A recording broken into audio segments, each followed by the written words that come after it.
Welcome to the St. Luke's Health Talk series, where we bring virtual live opportunities to you, our community members. To find additional offerings, please visit www.stlukesonline.org/health talks. You can also find some of our past recordings on the St. Luke's Health System YouTube channel. Search St. Luke's Health System in your favorite browser. Today, we are very pleased and excited to have Chelsea Schoenfelder, a registered dietitian she's with the St. Luke's Lifestyle Medicine. And I'm Sarah Hagerly, a St. Luke's Community Health Program Coordinator. We have a few housekeeping tips for our virtual live event today. You will have an opportunity to ask questions through our chat feature. There is a Q&A icon on your screen, typically on the right side. Feel free to type your questions throughout the presentation. We will have time to ask any clarifying questions during, but most of the questions we will save for the end to ask Chelsea. I will advise you of our disclaimer. The information in this video should not be construed as medical advice, and this video is property of St. Luke's and will be made available to you for educational purposes. Our health talk today is Prevent and Reverse Diabetes. Chelsea, thank you for presenting today. You're welcome. Yeah, I'm really excited to be here and present this information. We've been doing this class now for 3 years here at Lifestyle Medicine, and you'll see as we go along, it's a little bit of a different approach to eating for diabetes, but I'm excited to present the information and see what questions you have about it. All right, so we are actually going to spend the first part doing some myth busting, because we all know that with nutrition and diabetes, there's a lot of conflicting information out there. So we're going to kind of set the record straight, and then we'll get into our essential nutrition tips after that. And I've got lots of ideas and suggestions for you on how to get started and how to meal plan, and got some resources for you too at the end. So a lot to cover in this hour. So let's just jump right into our first myth here. And this is one that I hear all the time, that the cause of type 2 diabetes is genetics. And I think that especially if you've had family members with diabetes, a lot of times we kind of think that that's going to be our destiny as well, right? We're going to kind of head down that same road. And actually, the exciting news is that we know now about 80% of our health we can control through lifestyle. And so we know that the underlying cause for prediabetes and type 2 diabetes is insulin resistance. And we're going to talk a lot about this idea of insulin resistance. Maybe you've heard that term before.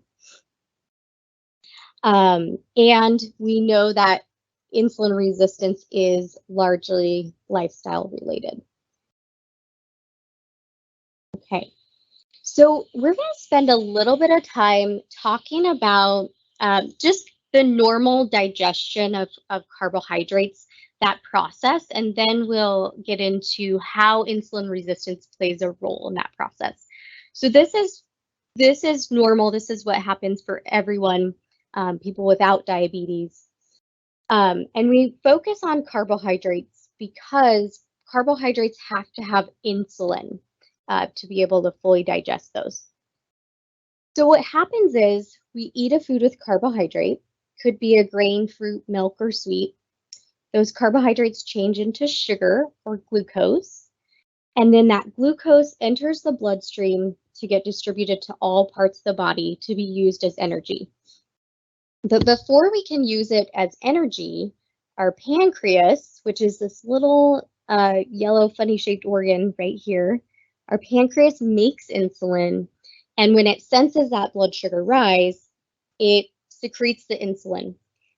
And think of insulin as the key that unlocks the door to our cells so we can get that sugar out of our blood and inside of the cell so we can use it as energy. So that insulin is super important. If we didn't have it, we would never be able to use those carbohydrates as energy. We would just see higher and higher blood sugars, and it would cause a lot of problems. With type 2 diabetes or prediabetes, where insulin resistance is the underlying cause, we have the insulin, so we make the insulin just fine, but we say there's something that's gumming up the locks to our cells, okay? So we've got the key to unlock the door, right? We go to unlock it, and it's like it's jammed up or it's gummed up. So we can't quite get those doors open to get that sugar inside of the cell. So eventually we start to see higher blood sugars. So if you've had like a fasting blood sugar that's a little bit higher than normal, or an A1C test done that's either in the pre-diabetic range or the diabetes range, that is kind of what's telling us, right, that there's probably this insulin resistance going on. So there's two different types of diabetes. Type 1 is much less common. We're not going to focus on that today. That's typically diagnosed at a young age, sometimes called juvenile diabetes, where people actually don't produce any insulin. So they have to inject it. We're really focusing on prediabetes and type 2 diabetes, which is most of all cases that we see now, where the underlying cause is that insulin resistance. So here's just another visual for you of our cell and insulin as the key, and then that sugar that's waiting out here to get inside of the cell. So it's waiting for insulin to do its job, but with insulin resistance, the cells are resistant to that insulin, right? So it's not working correctly here. So our approach is really to get at that root cause of insulin resistance, because long term, that's really the best way to manage our blood sugars. But then we also know that insulin resistance is a common denominator for a lot of these other chronic diseases as well.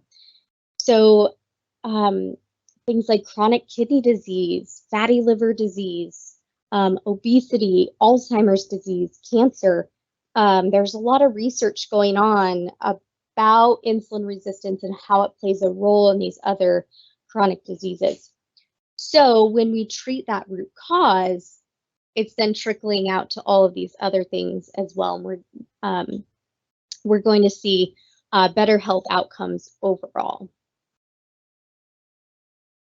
Okay, so you've probably been wondering, what is the cause of insulin resistance? And I hinted that it is largely lifestyle related. It's actually pretty complex. It's a pretty complex process, but we know that diets that are high in fat play a role, being overweight or obese, eating high amounts of animal products, poor overall diet quality, so low in fiber, low in nutrients, being sedentary, so low activity levels, poor sleep, emotional stress, and then we can't really control aging, although we would like to, right? And then some medications even are out of our control, but those two also play a role in insulin resistance. All right, so we busted that myth. We're going to move on to our second myth, which is type 2 diabetes is a progressive, irreversible condition. And this actually used to be kind of the common thought about type 2 diabetes, was that it would just progress over time and gradually we would need more interventions to help manage it. But we know now that is not the case. And so many organizations now, like the American Diabetes Association, is acknowledging that, yes, type 2 diabetes can be reversed through lifestyle changes. And even prediabetes can be reversed as well. So we know that the greater the change, the greater the results. So those lifestyle changes, the more we're willing to make those changes, or the more we're able to make those changes, typically the greater the results. But with moderate changes, we can still see benefits too. So even if reversal is not possible, in some cases it may not be, those small changes can still have benefits. So we can think of insulin resistance as kind of on this scale. So everyone is going to be a little bit different where they fall on this scale. So we've got over here in the green, people who are very insulin sensitive. So that whole process of digesting carbohydrates, it's working really well. We're not having any problems with that. And we have normal blood sugars. This moderately insulin sensitive, that may be someone who is kind of moving into the pre-diabetic range. And then insulin resistant, that would be someone who is in that pre-diabetic range or beyond that, right? So maybe has been diagnosed with type 2 or has had type 2 diabetes for many years. So we all kind of fall in different places on this scale of insulin resistance. So I like for people to think about this, like what applies to you, because as we get into our nutrition recommendations, you can kind of think back to this and then adopt as many of those recommendations, depending on where you're falling on this scale. So kind of ask yourself these questions. So what's your weight status? Typically, the more excess weight we're carrying, the more insulin resistant. How much do you exercise? Typically, people who are more sedentary are more insulin resistant. How much fat is in your diet? So typically, the more fat, the more insulin resistant. So you kind of get the idea here. How many refined carbohydrates are you eating? By refined carbohydrates, we mean processed. That's a good way to think of it. So white bread, white pasta, snack type foods that are heavy in carbohydrates, dessert foods, things like that. So the more of those, the higher the insulin resistance. How many animal products? Same thing. So the more animal products, the more insulin resistant. How long have you had this? So someone who's had type 2 diabetes for 20 years is going to be a lot different from someone who is newly diagnosed pre-diabetes. And then what's in your genetics? So we know that genetics is not the cause, but it still does play a role. So if you've had family members who've had type 2, there is that little bit of that genetic component there. Okay, so, but the exciting news is that, yes, we can reverse diabetes, and reversal means normal blood sugars without any medications for a year or longer.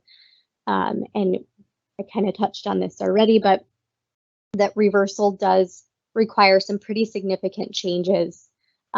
Even if that's not possible or people aren't able to make those changes, maybe they're just not ready or don't have maybe the resources to make the changes, we can still see minimized medications, and optimizing overall health outcomes.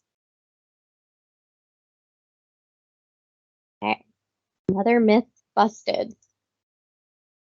And this is our last myth here, and this is probably my favorite myth to bust, which is avoiding carbohydrates will improve my blood sugar. So a lot of times, and I think this is kind of the common thought out there, if you're researching information, you'll find low carb information. A lot of times people are then cutting out their favorite foods. And so that's why it's my favorite myth to bust, is because people can know that they can eat fruit and foods that they enjoy. So the fact is that the right carbohydrates can actually benefit blood sugars. And avoiding carbohydrates, which is not what we want to do, that can lead to low energy levels, feeling deprived. And it's just not a great long-term solution to blood sugar management. Okay, so let's do a little carbohydrate 101 here. So I think we a lot of times demonize carbohydrates as this whole category of food. It's a really big category. A lot of different foods fall into that.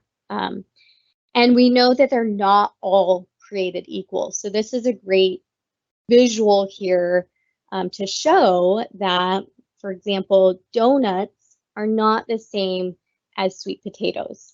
They're completely different foods, and so it's really not helpful to put those all into the same category.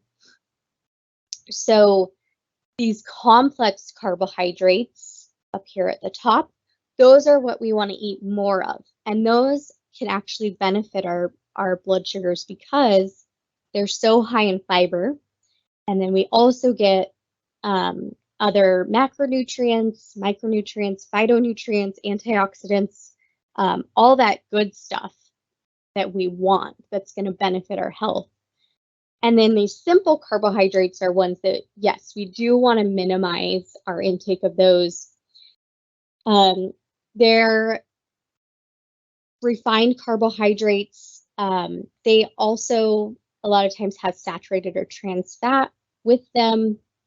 They have minimal fiber and minimal other nutrients. So I know a lot of you are probably thinking, well, what about the low carbohydrate diets? I've heard such good things, or maybe you've even had success with a low carbohydrate diet.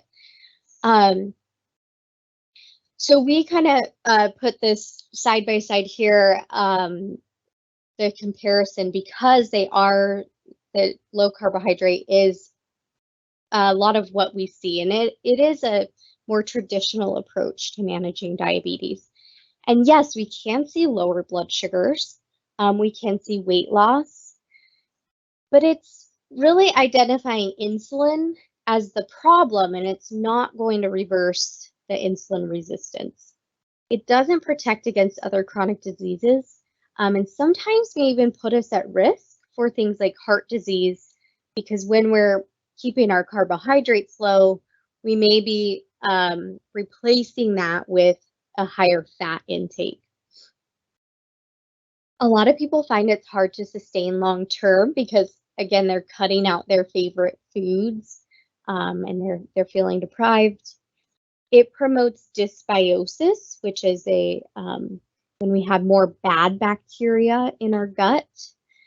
And then there are, especially for ketogenic diets, there aren't really a lot of long-term studies showing the benefits or the risks with those. And then here's on the other side, this is what we're going to talk about today, which is low-fat, plant-based. And it really checks all the boxes that we're looking for. So we see better blood sugars, we see weight loss. We're getting at that root cause of insulin resistance. It's protective against other chronic diseases. It's associated with vitality and longevity. It's usually sustainable long term. It promotes a healthy microbiome because it's very high in fiber. And we have lots of long-term studies to back it up. Okay, so I know I put this in here. We're going to talk a lot more about carbohydrates, but especially for those people who maybe have been told to, cut out fruit and cut out whole grains,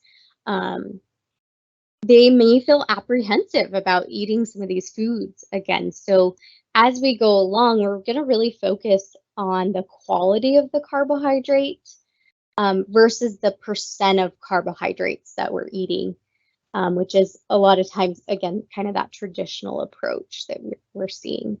So we're going to talk a lot more on that quality here coming up. Okay, busted that myth. All right, so moving into our 3 nutrition recommendations here, which are to increase whole nutrient-dense plant foods, limit or avoid animal products, and limit added fats in our diet. So we'll go through each one of these in more detail, and our whole goal here is to improve our insulin sensitivity.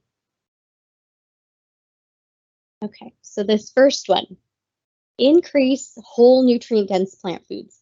We have a couple of reasons for this. The first is that we know when we look at our standard American diet, our intake of these whole plant foods is very low, only 6% of what we're consuming. So those whole plant foods include fruits, vegetables, whole grains, beans, nuts, and seeds. It's only 6% of what we're eating as Americans. And then we see 63% of what we're eating is processed food.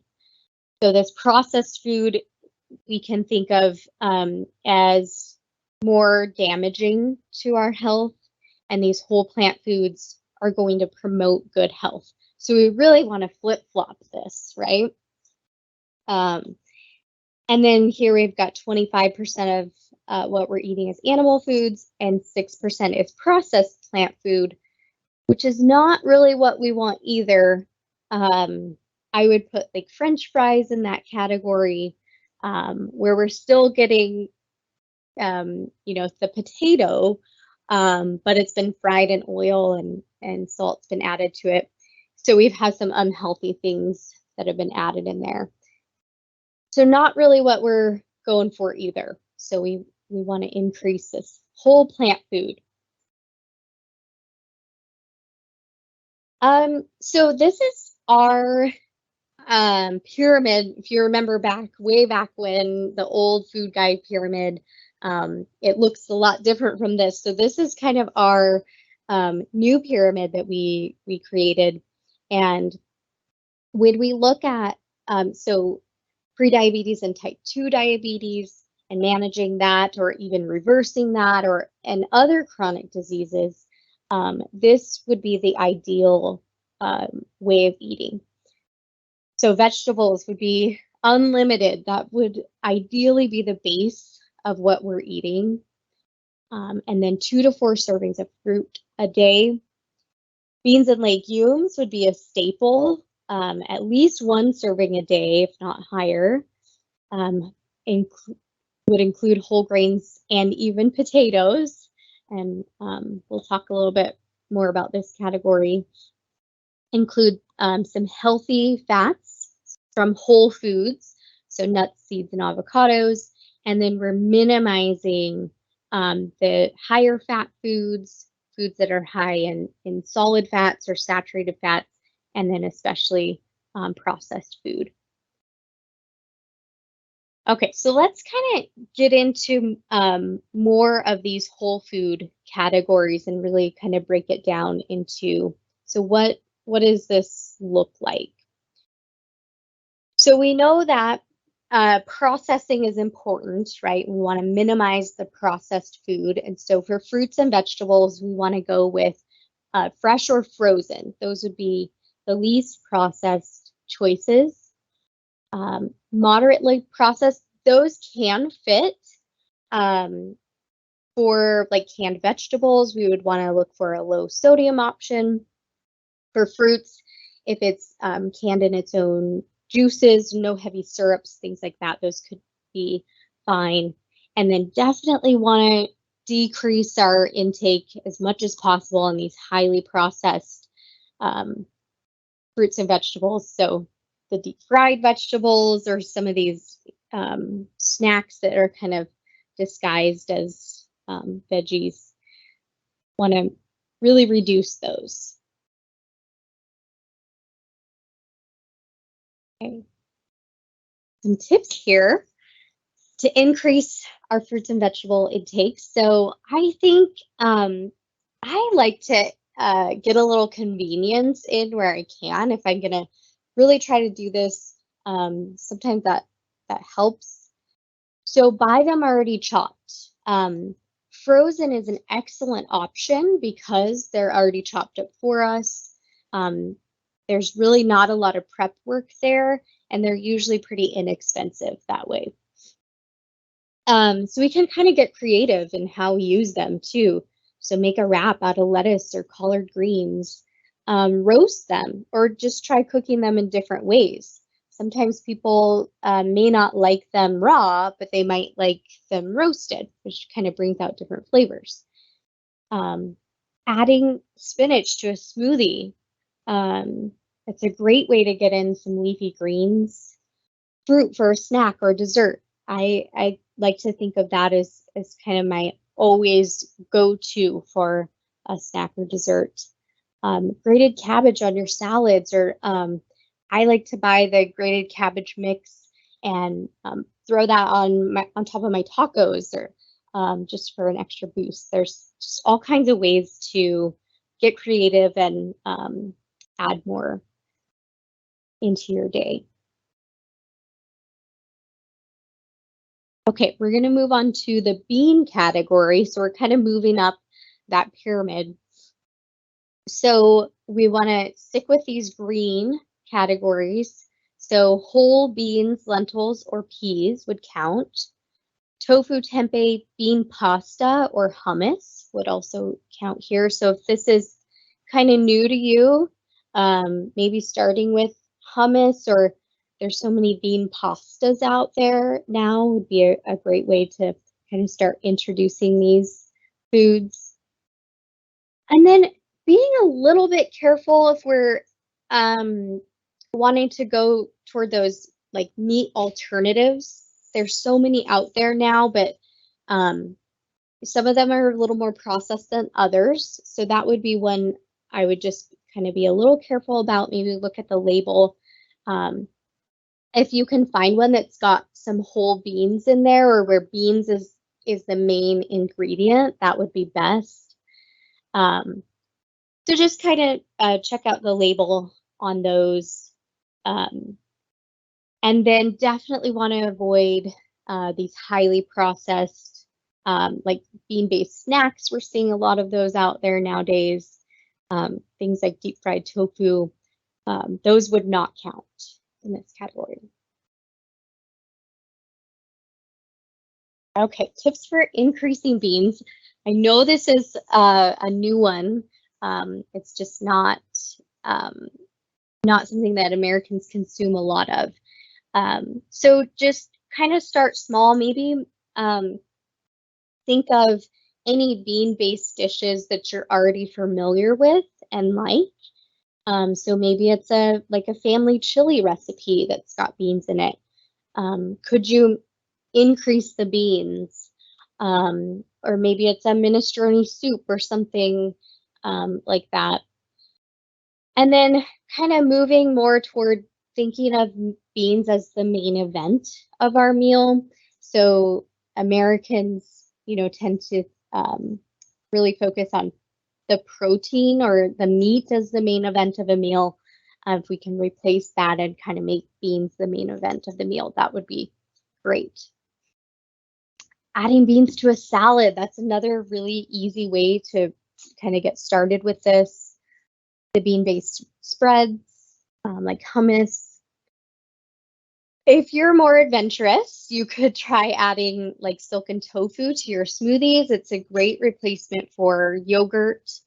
And you really don't even notice it there. It gives it a nice little protein boost. And then beans for breakfast. I really like to start out the day with a nice, good sized breakfast that includes beans. One of the easiest things to do is like mash white beans on toast with some avocado. It's a really quick breakfast, or maybe a nice breakfast burrito. If you've got more time, it's got maybe some potatoes and beans and some greens in there.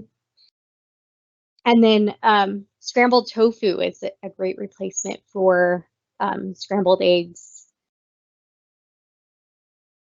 Okay. Oh, and I'm going to skip ahead here. Let's do this first. So here we've got our carbohydrate category, right? So we're talking here about whole grains. And again, these are a lot of times the foods that people have cut out for more of that low carbohydrate type diet. And so we're really encouraging them, but this is where processing is probably the most important. We really want to focus on those intact whole grains. So things like barley, quinoa, wild rice, whole oats, any of those would be what we call intact whole grains. So they've had very little processing. Cut, rolled, or shredded grains would also be fine. So like a rolled oat would be perfectly fine. We want to be a little bit careful again when we get into this moderately processed, especially if you have kind of you identify that you fall more into that insulin resistant category. Even whole grain flour products can kind of, we want to watch out for those. And I think it's more about the amount that we're eating versus completely eliminating them. And then definitely want to reduce our intake for these highly processed refined grains, snack foods that have added fat, salt, and sugar. Okay, so tips to add more whole grains. So we want to get familiar with those intact grains if we're not already. We want to pair them with high fiber beans and non-starchy vegetables, so we have a really nice balance at our meals. If you are on that higher end of insulin resistance, probably want to minimize those whole grain flour products, and then also consume any of these whole grains with little added fat as well. And especially at first, when you're really starting to make changes, where some people, if they're checking their blood sugars, they might still see those blood sugar spikes. This can be helpful. And then maybe a few weeks later, try adding them back in and kind of seeing how you're doing with those. And we'll talk a little bit more about that later when we get into kind of the meal planning step. Okay, so the next thing, our next tip or recommendation is to limit or avoid animal products. So animal products are kind of the reason behind this is this is our main source of saturated fat in our diet, or another good way to think of it is solid fats. So think of things like cheese, or butter is a great example. It's solid at room temperature, right? Any sort of meat, any kind of dairy product, those are all sources for saturated fat. And we know that saturated fat increases insulin resistance. as well as other things that are found in animal products. So the type of iron in processed animal products, so like hot dogs and bacon, we get those nitrates that we know increase insulin resistance. We get a lot of sodium with those processed meats, and other things that increase insulin resistance. So that's the reason behind this. And remember back to the beginning when we were talking about the gumming up of the locks, right? So the gumming up of the locks that plays a role in that insulin resistance is actually little pockets of fat within our cells. And it's preventing that sugar from getting inside of our cells. So that's why it's staying out in our blood. And so anything that we can do to try to clear out those cells and clear out those locks, right, is going to be beneficial to insulin resistance. So that's why we want to decrease the saturated fat intake and decrease animal products in general. So tips for limiting animal products are to make sure your meals are nice and satisfying. So bulk up meals with beans, grains, and veggies. For example, if you had a marinara sauce, you could add in some chopped veggies or even some chopped mushroom or some lentils, kind of give it that meaty texture so it still feels satisfying. Recreate all-time favorite dishes. So again, if you kind of have a family favorite, like let's say it's fajitas with beef, maybe instead of the beef, you could replace that with a portobello mushroom. Again, you're kind of getting that meaty texture and it's something that's familiar to you. If you're not ready to go meat-free, that's okay. Just kind of think of it more as a side dish instead of the main event, and focus on, again, filling our plate with those whole foods that we want to eat more of. We want to make sure our plate is colorful. If you've ever heard we eat with our eyes first, that's why we want to make it inviting. And then maybe try kind of baby steps to this. Maybe it's just a day or one meal that you try like a plant-based recipe or a meatless Monday kind of thing, something like that.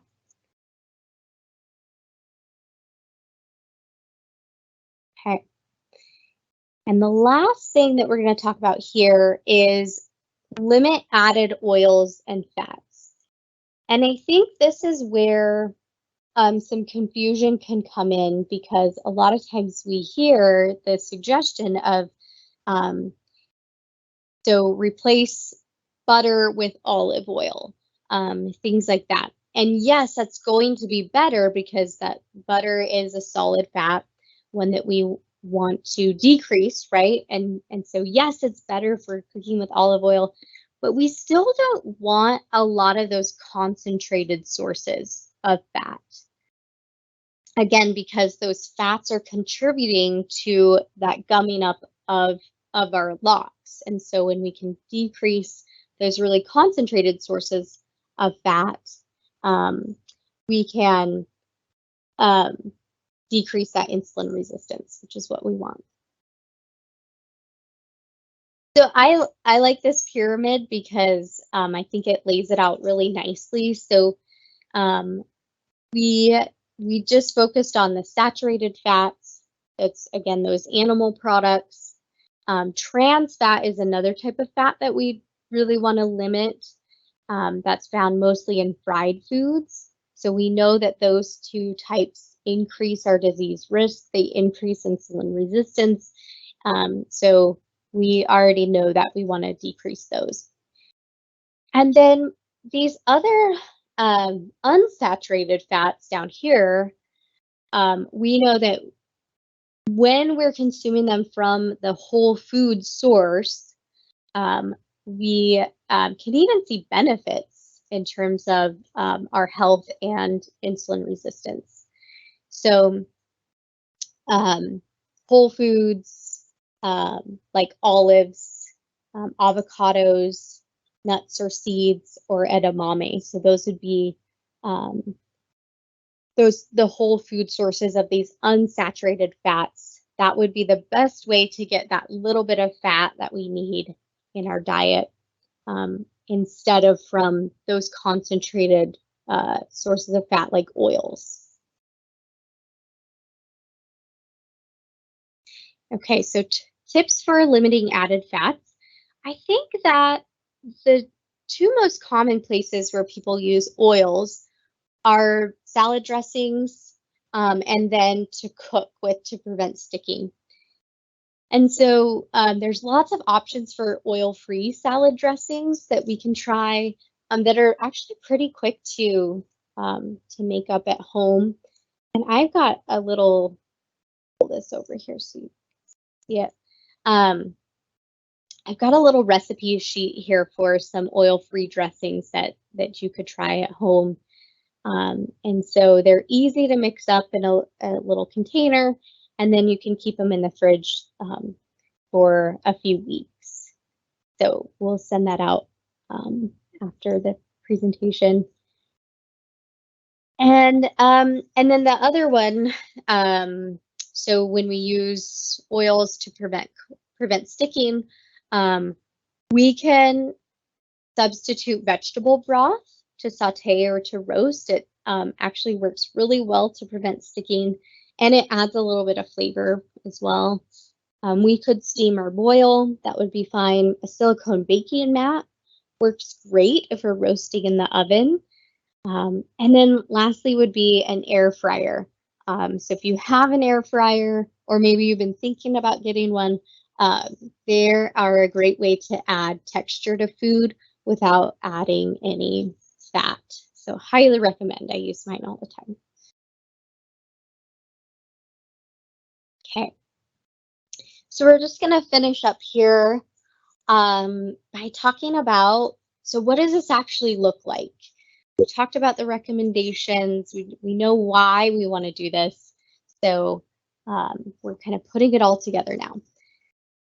So I love this picture of this plate because I get, again, if you're kind of wanting to meal plan, this is a great way to kind of visualize our meals.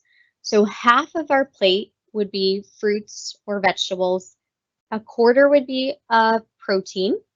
So if it's an animal product, going with a leaner source, or we kind of get bonus points if we're including those plant-based proteins.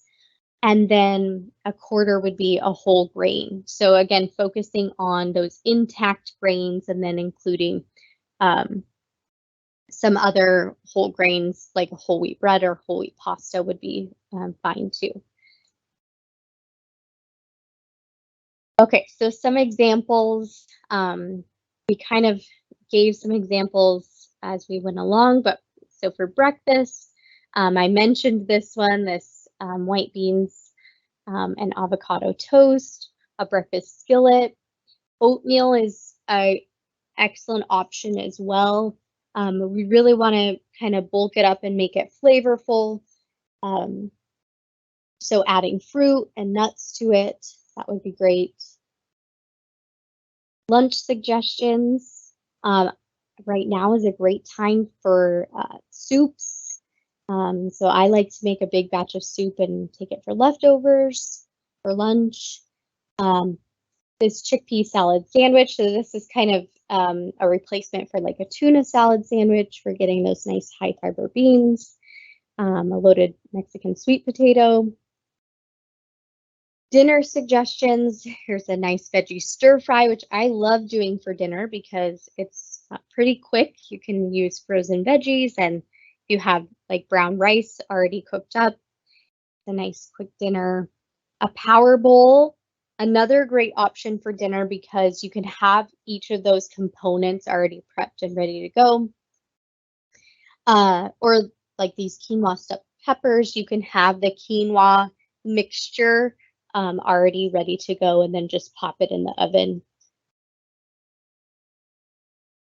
Okay, so once you kind of are ready to start meal planning, here are some other tips that I would suggest with this. So we are so kind of used to getting instant results, and I like for people to know that it will take time for that insulin resistance to come down. So really allow like 3 weeks or so before you may start to see any differences, especially if you're checking blood sugars. So we've got to give it some time. A good way to start is just with that breakfast meal and kind of take it meal by meal. So maybe make some tweaks to your breakfast. Once you feel like you've got that down, then you can move on to the lunch. If you're checking your blood sugars, some people may not be, and that's totally fine. But if you have a meter at home, it is a good idea to, you don't have to do it every meal, but maybe just pick a few meals here and there and check before you eat and then 2 hours later. And ideally, we would see that blood sugar come back down 2 hours after we've eaten. And it's helpful to write that down too and write down what you ate. Once your blood sugars are stable, like say at breakfast, then that's a good time to move on to lunch.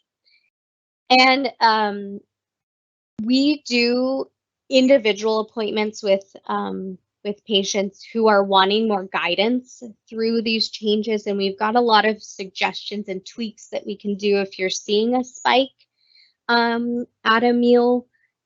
There are things that we can do to kind of make adjustments, again, while that insulin resistance is coming down.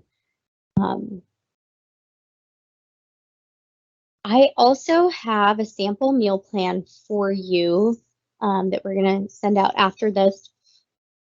And this is not really intended to follow this strictly, but more just to give some suggestions for breakfast, lunch, and dinner of like nice plant-based, high fiber meals. So what I would do is I would maybe just pick, 1 or 2 of these to start that sound good, just to kind of try them out. But this, if you were trying to prep and make all of these recipes, that would be a lot. Even for me, that would be a lot of work to do. So I would not suggest that, but just to give ideas.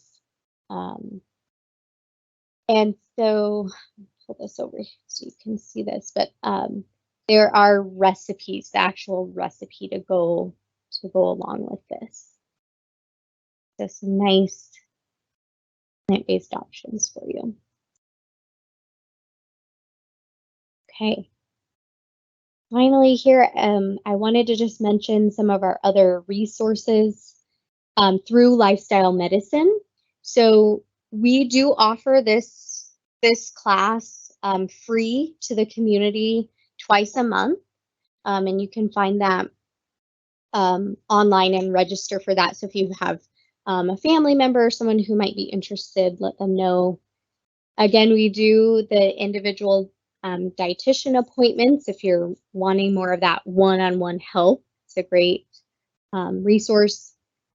We have our Pivio program, which is a more intense lifestyle change program, where there's a group of people and a facilitator. We meet twice a week, and so it's nice to have that group support. The cost for that program is $3.99, so it is kind of a chunk of money. And so we're really excited to start this refresh program, which is kind of a mini version, and that's only $49. So it's really affordable. And I've got another slide on that refresh program I'll show you in just a second. Some other websites that I really like, this Jose and Diana. Jose is a exercise physiologist and Diana's a dietitian, and so they talk about plant-based eating and lifestyle changes for reversing diabetes. So they've got a nice YouTube channel. Mastering Diabetes is another excellent resource where they really get into like the biochemistry of behind all of this. But they've got some great free recipes on their website. Same with Forks Over Knives. They've got some really great free recipes online, so check those out. And then a little bit more on our refresh program. So our first course is starting March 9th, and then we're starting a new one every month after that. And so there's a little cohort, a little group of people who kind of go through all of this together, and we really do a lot of that group support and check-ins. And there's a whole self-guided course online that makes it really convenient, that really goes through kind of the basics of nutrition and behavior change and goal setting, things like that. So it's a nice comprehensive course and it's only $49. So it's a lot of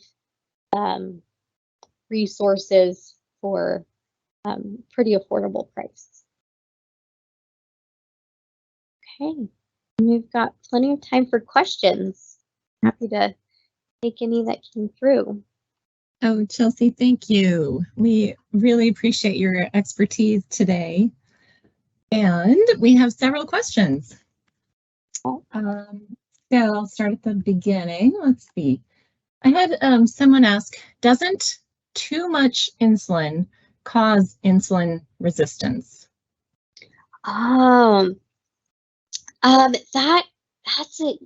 That's a good question. I can see where I can kind of see the idea behind that. And I think it probably comes from, so when, we can actually be insulin resistant for quite a long time before we would ever see a high blood sugar. And so during that time, our body we're pumping out some extra insulin to try to compensate for that. And so I can see the idea behind that of where, we're putting out this extra insulin. And so where people might think that it causes insulin resistance. And our cells may eventually kind of, just not be as responsive to that insulin, but it all comes from the root cause of that initial insulin resistance, which is those lifestyle factors. Hopefully that answers that question. Yes, I think so. The other part of that question was a higher carb intake equals higher insulin production. Oh, right. So I think, again, it's important to distinguish the type of carbohydrate. So for those more refined carbohydrates, yes, we may need some more insulin for that. With the more complex carbohydrates, we are also getting a lot of fiber with those. And so that actually helps to decrease the amount of insulin that we need because the blood sugars are more leveled out with all of that fiber.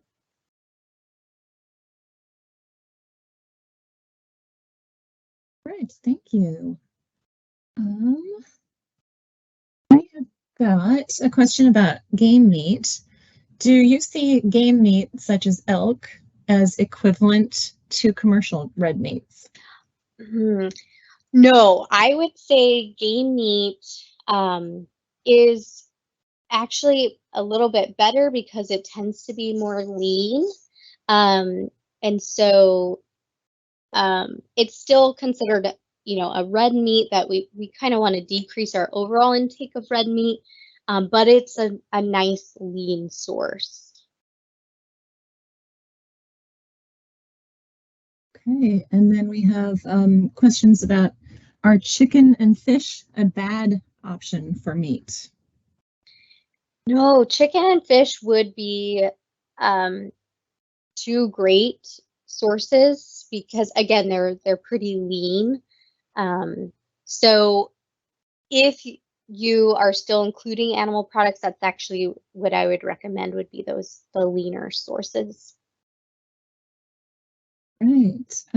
We have a question about cutting down the gaseous effects of beans and legumes. This person says, I'm aware of Beano and I've heard of a seaweed product, but can't recall the name. Do you have advice for us, Chelsea? The seaweed product I actually have not heard of, but I do know Beano can be really helpful.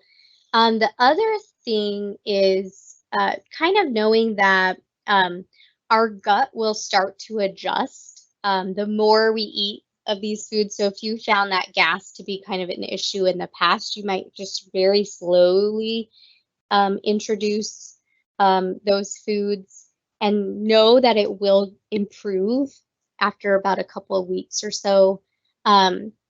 Starting off with maybe like a hummus or mash your beans, that might be a little bit better tolerated.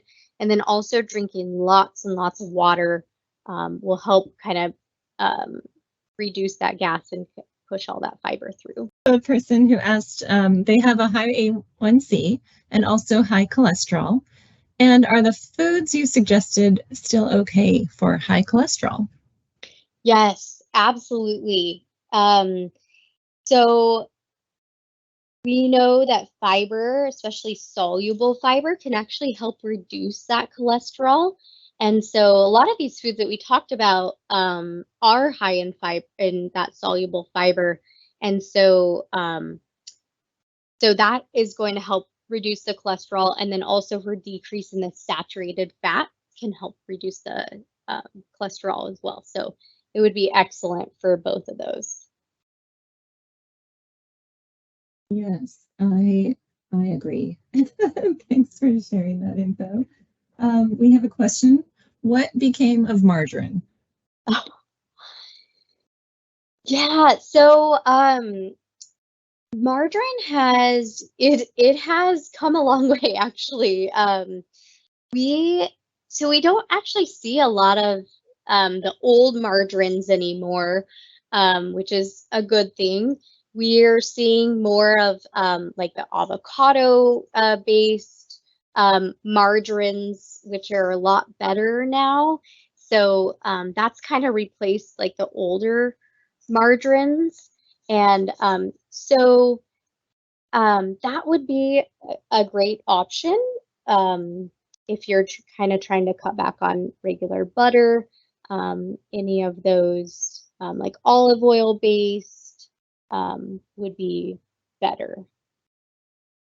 And I've seen plant-based, butter, margarine too. What do you think about that, Chelsea? Yeah, right. I kind of the same thing. Those are a great option as well. I would say though, with any of those, we still don't want to be using a lot of them. But it's a nice kind of in between. We can still kind of moderate how much we're using of them. And I also think that it's important to read the labels on some of these foods, because to me, some of them are highly processed instead of, or say they're healthy, but they're really full of stuff that you may not want to eat. Yes, exactly. Yeah, and a good rule of thumb is to look at the ingredient list. The shorter the ingredient list, the better. That's a great tip.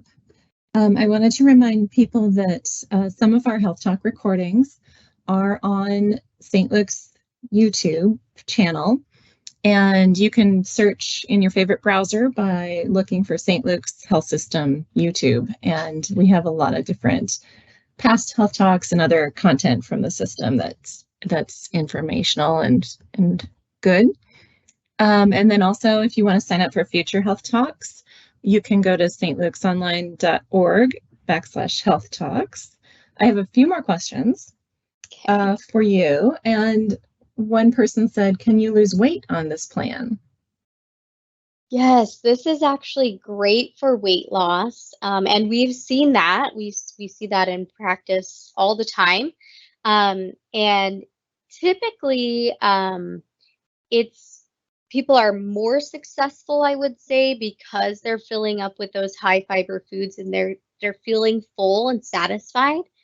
And they're able to eat things like fruits, again, things that they were kind of missing from before. And so we've seen a lot of success with weight loss through this as well.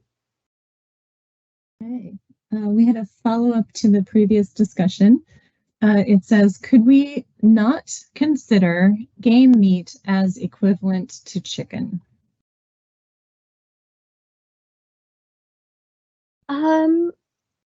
Talking, I think, about the leanness of right. Yes. So I would, because game meat is still a red meat, I would put chicken as a better option. Game meat, yes, it's better than like the commercial red meat, but it is still a red meat that we want to try to reduce. That helps. Thanks.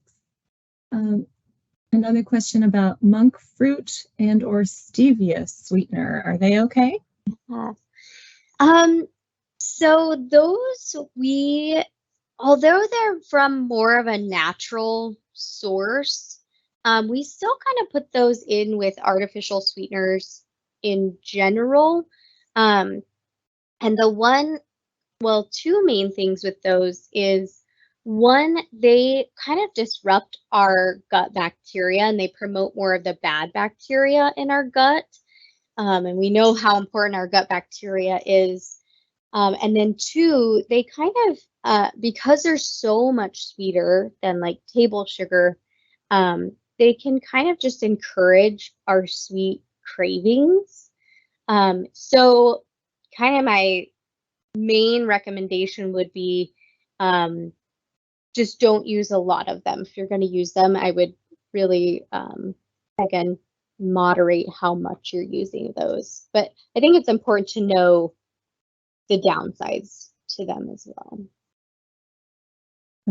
That's a good point. How about cashew-based dairy alternatives? Are they okay? Yes, they're a great option. And we're seeing a lot more of those out there now, so it's kind of nice to have that other option. I agree. I think there's a lot of wonderful dairy-based non-dairy alternatives out there on the market. Thanks everyone for staying with us. We have just, I think, one more question about the refresh course. Chelsea, can they do the refresh course without first doing the original course? Yes, absolutely. Yep. So yeah, you don't have to do that original one. It's really open to anyone who is interested. Okay.